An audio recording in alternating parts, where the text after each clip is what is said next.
বলিউড তারকা দীপিকা পাডুকোন এবার প্রযুক্তি দুনিয়ায় নতুন ইতিহাস গড়লেন।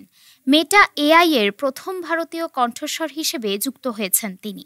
দীপিকার কণ্ঠস্বরে এখন থেকে পাওয়া যাবে মেটার বিভিন্ন পণ্য ও পরিষেবায়, যার মধ্যে রে-ব্যান মেটা গ্লাসেসও। এনডিটিভি থেকে জানা যায়, দীপিকার কণ্ঠ এখন থেকে ব্যবহার করা হবে ভারতের পাশাপাশি যুক্তরাষ্ট্র, কানাডা, যুক্তরাজ্য, অস্ট্রেলিয়া ও নিউজিল্যান্ডে।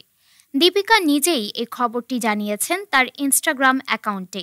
সেখানে তিনি একটি ভিডিও শেয়ার করেছেন, যেখানে দেখা যায় তিনি একটি রেকর্ডিং স্টুডিওতে বসে মেটা এআই এর জন্য ভয়েস রেকর্ড করছেন।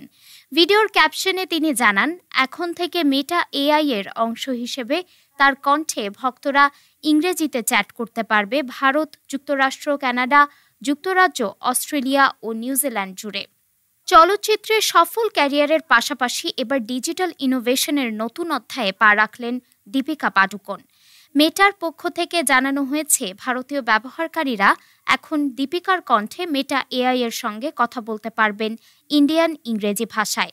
পাশাপাশি চালু হয়েছে সম্পূর্ণ হিন্দি ভাষা ও ইউপিআই লাইট পেমেন্ট সুবিধাও।